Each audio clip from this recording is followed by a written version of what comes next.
Quais declarações o MEI deve apresentar neste ano de 2021? Olha, MEI é o microempreendedor individual. Antes, porém, entenda o seguinte: existe o direito empresarial e a legislação tributária. O assunto aqui é de legislação tributária, porém, antes eu quero te informar o seguinte, que no campo do direito empresarial, o empresário individual é aquela antiga firma individual, certinho? Empresário individual é sempre uma pessoa física no campo do direito. Tanto isso é verdade que, primeira coisa, quando você constitui o empresário individual, tem que ser o nome do próprio, por completo, sem abreviatura. Esse é o primeiro ponto, certinho? Segundo, o patrimônio da firma e da pessoa é um só patrimônio, patrimônio uno. Por exemplo, no campo do direito de família, a pessoa que está casada constituiu um empresário individual e depois de algum tempo resolve se separar. Como é que fica a questão da partilha? Neste momento, o patrimônio da pessoa e também da firma é um só patrimônio. Beleza? Bom, dito isto, agora vamos para a legislação tributária. No campo da legislação tributária, o que a lei tributária enxerga?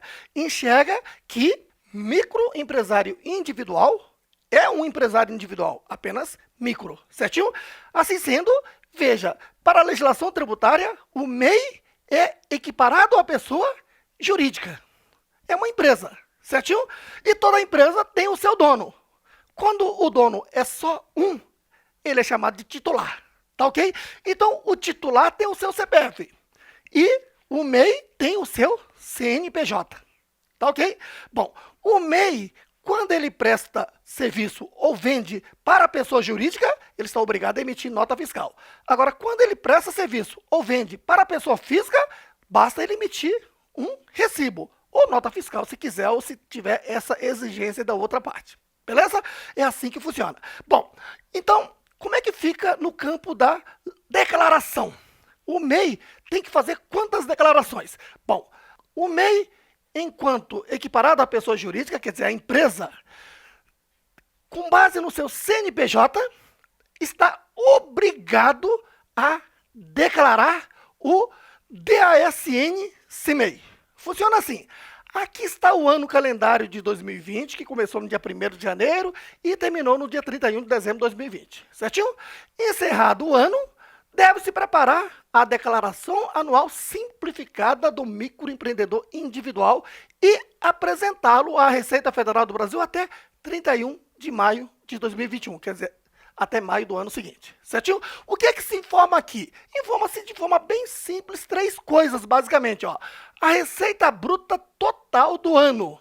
Então, tem que somar recibo, nota fiscal. Às vezes, não emitiu nem recibo, nem nota fiscal, mas na conta corrente da pessoa jurídica, do CNPJ, caiu o dinheiro, certinho?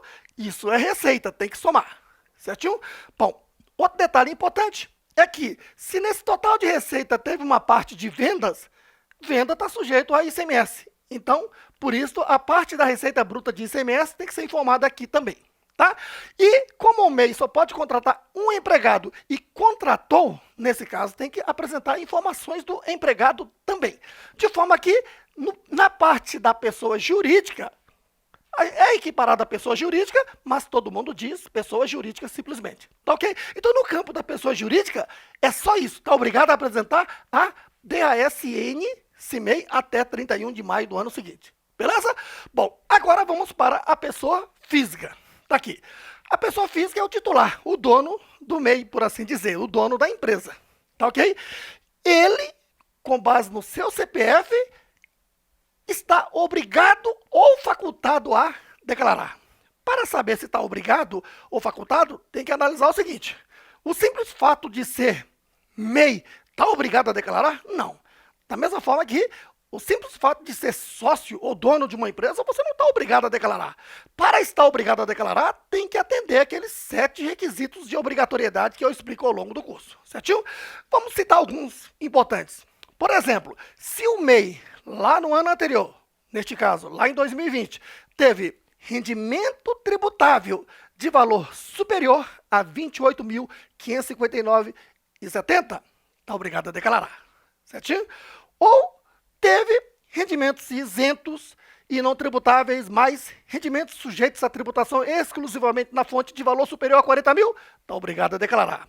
Ou o MEI fez a aplicação em bolsa de valores, ainda que seja uma aplicação ou um resgate, está obrigado a declarar. Ou o MEI teve bens e direitos somados, o total, ele teve posse ou propriedade em 31 de dezembro de 2020 de valor acima de 300 mil, está obrigado a declarar. Ou o MEI vendeu um imóvel residencial e teve o benefício da isenção tributária sobre o ganho de capital, está obrigado a declarar. Enfim, uma vez estando obrigado a declarar, então declara-se da seguinte forma. Aqui está. Encerrou o ano calendário de 2020, no dia 31 de dezembro de 2020, prepara-se a declaração do Imposto de Renda da Pessoa Física e apresenta-se à Receita Federal do Brasil até 30 de abril de 2021. Certinho? Agora, o que ele deve informar aqui? Bom, na declaração nós temos as fichas de rendimentos. Então, nós temos rendimentos tributáveis recebidos de pessoa jurídica, rendimentos isentos e não tributáveis. A questão é, distribuição de lucro é isento para qualquer empresa, certinho? E como o MEI é considerado empresa perante a Receita Federal, então tem que saber qual é a parte que é isenta. Então, o cálculo é este aqui. Pegar a receita bruta do ano de 2020, que foi informado na DASN-CIMEI, ou ainda informará. Então, pega-se aquela receita bruta total do ano e aplica-se o percentual de lucro presumido. Encontra-se aqui o lucro presumido. Este valor é que pode ser declarado aqui no rendimento isento e não tributável, distribuição de lucro. Se distribuir acima deste valor, o excesso é um rendimento tributável que deve ser apresentado aqui na ficha rendimentos tributáveis recebidos de pessoa jurídica, distribuição de lucro, o excesso, certinho? Aí você está perguntando, Roberto, mas e esse percentual? Onde é que você obteve isso aí? Né? Esse percentual é o que está lá no artigo 15 da Lei 9.249 de 95, que a resolução CGSN 145, CGSN é Comitê Gestor do Simples Nacional, que é o regulamento do Simples Nacional, certinho? Porque o MEI faz parte do Simples Nacional. Lá no seu artigo 145, tá? E parágrafo 1º, mandou aplicar esse percentual que está lá na lei, certinho? Bom, então você diz, mas quais são esses percentuais, Roberto? Bom, para facilitar, aqui eu coloquei, ó, nota, principais percentuais de lucro presumido previsto lá no artigo 15 da Lei 9.249, tá? Eu vou citar as principais, as mais usuais. Quando se trata de atividade de vendas, 8% é a mais de lucro presumido, certinho? Então, nesse caso, aplicaria 8% aqui sobre a receita bruta para encontrar o lucro presumido a ser informado lá como rendimento isento e não tributável, tá? E as outras atividades, tá aqui. Serviços principais, ó, transporte de cargas, 8% também. Transporte de passageiros, 16%. Aqui é o taxista, motorista de aplicativo, certinho? Os serviços em geral, ou os demais serviços, 32%. Claro que nessa relação tem outras atividades também, serviços hospitalares, 8% e etc. Tá bom? Bom, agora vamos desenvolver aqui um exemplo prático para facilitar e colocar isso em prática. Beleza? Aqui está. Dados de 2020. Receita bruta do ano de 2020 é de R$81 mil. Eu coloquei logo o limite do MEI, porque o MEI só pode faturar até 81 mil no ano, certinho? Para você ter uma ideia melhor. Atividade, vamos supor que seja serviço de poda de árvores para lavoura. Olha, essa atividade está aqui na relação de 32% de mais de lucro presumido. Tá ok?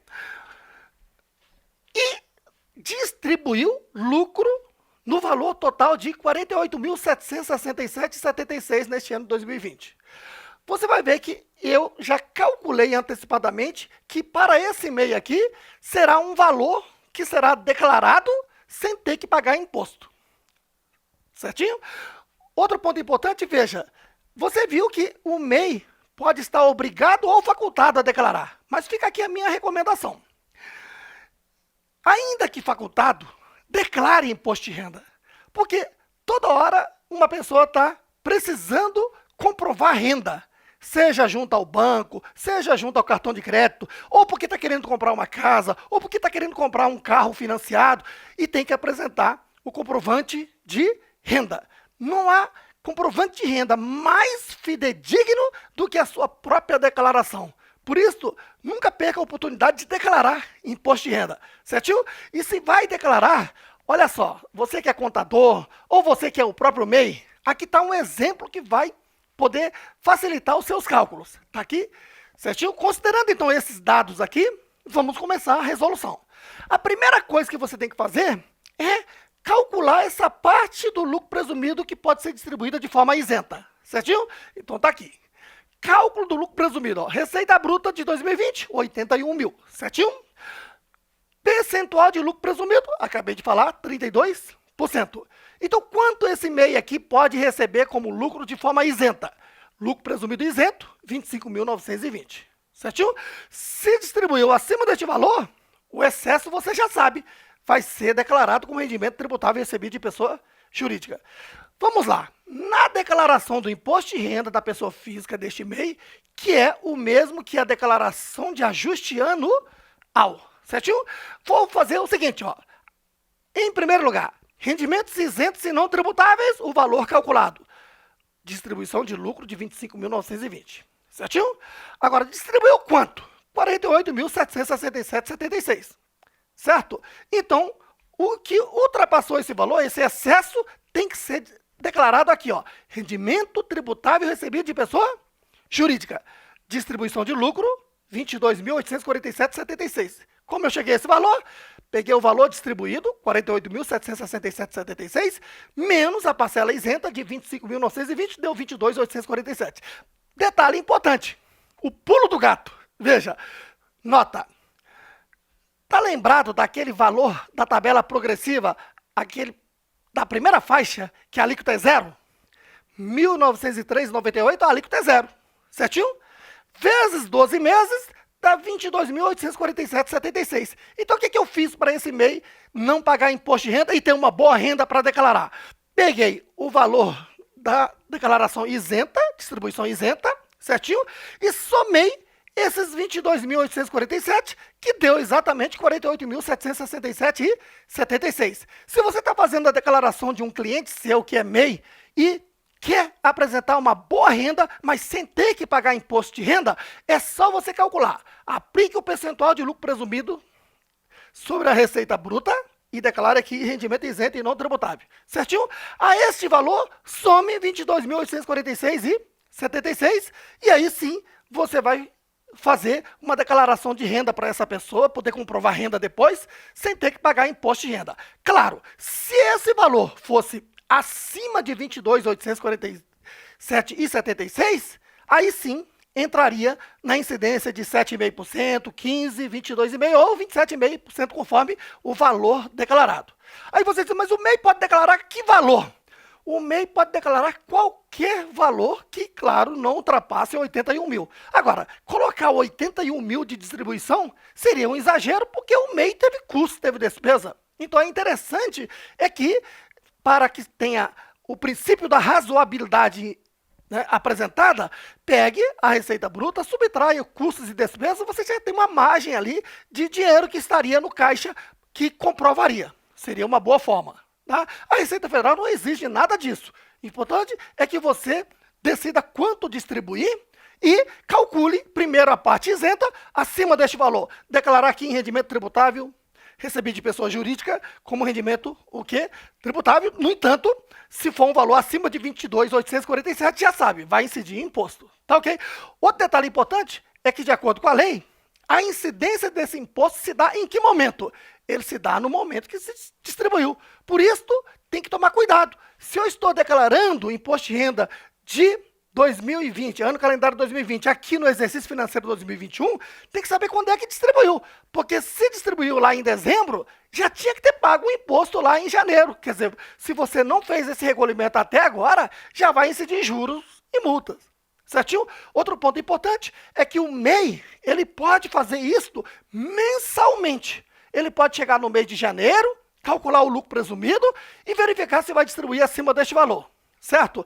E se for distribuir acima deste valor, esse valor mais 1.903,98 não vai ter imposto de renda, mas se distribuir acima deste valor, vai ter incidência de imposto retido na fonte, porque é a pessoa jurídica que está pagando, equiparada à pessoa jurídica, certinho?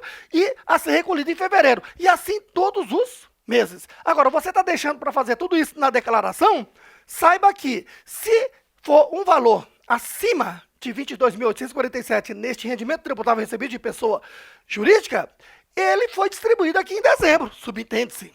Então, tinha que ter pago até em 31 de janeiro de 2021. Se não pagou, esse DARF já está com juros e multa. Beleza? Conclusão. Distribuição de lucro isento do imposto de renda para o MEI funciona assim. Em primeiro lugar, entenda que, de acordo com o Código Civil, Lei Ordinária 10.406 de 2002, o MEI é a única empresa que está dispensada de manter uma escrituração contábil. Certinho? Por isso, o legislador simplificou tudo.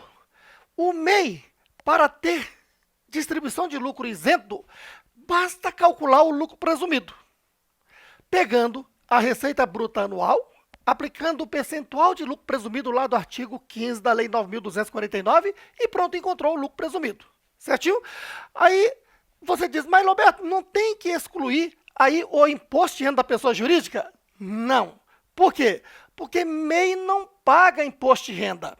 MEI só paga o quê? Tá lembrado?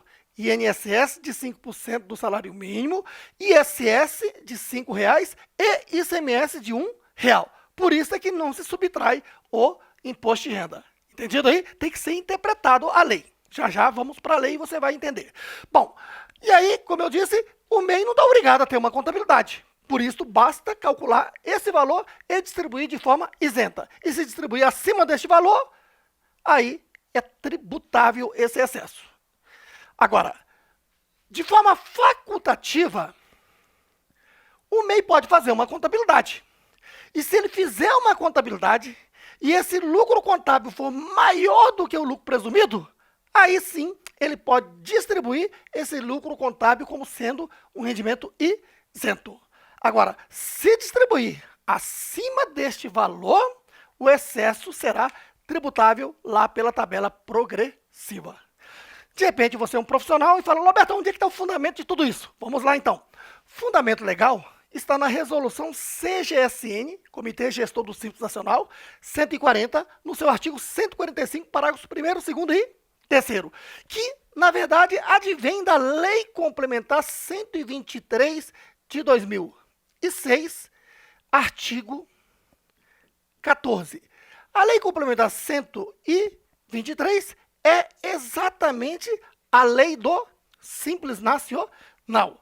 O MEI faz parte do Simples Nacional? Sim, o MEI faz parte do Simples Nacional. Primeiro veio a Lei Complementar 123, depois veio a Lei Complementar 128, que criou o MEI, alterando a Lei Complementar 123. Faz parte do mesmo sistema do Simples Nacional, portanto. Certinho? Bom, então, onde é que está o fundamento de tudo isso? Lá no artigo 145 caput, ratifica o que está lá no artigo 10 da Lei 9.249 de 95, que diz o quê? Que distribuição de lucro para o MEI é isento, certinho? E o artigo 1º diz, olha, distribua o lucro presumido. Da seguinte forma, pega-se a receita bruta anual, aplica-se o percentual de lucro presumido, encontra-se o lucro presumido. Subtrai-se o IRPJ para encontrar o lucro presumido líquido e distribuir de forma isenta. Aí você tem que interpretar, porque esse artigo aí foi feito para microempresa e empresa de pequeno porte, mas que se aplica ao MEI conforme você vai ver aqui agora, certinho? Então, veja que o MEI, conforme eu falei, não subtrai o IRPJ porque ele não paga IRPJ, certinho? É só o lucro presumido que pode ser distribuído de forma isenta. Agora, o parágrafo 2º diz o seguinte, não se aplica o parágrafo 1º se fizer uma contabilidade e obter um lucro maior. Ou seja, pode ser distribuído o lucro contábil se de forma facultativa fizer uma contabilidade e encontrar um lucro maior. Esse é o valor isento, certinho? Tudo isso foi feito para microempresa e empresa de pequeno porte do Simples Nacional. Só que A Lei Complementar 155 trouxe o parágrafo 3º aqui para o artigo 14 da Lei Complementar 123, que é esse parágrafo 3º da resolução, que diz o quê? Que aplica-se para o MEI o que se aplica para ME e EPP do Simples Nacional. Ou seja, tudo isso que eu falei para você é a interpretação para o microempreendedor individual. Entendido? Olha, eu te convido para participar do meu novo curso de Imposto de Renda da Pessoa Física 2021, que está super atualizado e ainda está na promoção de lançamento, mas pode acabar a qualquer momento. Venha que eu te espero lá na sala de aula.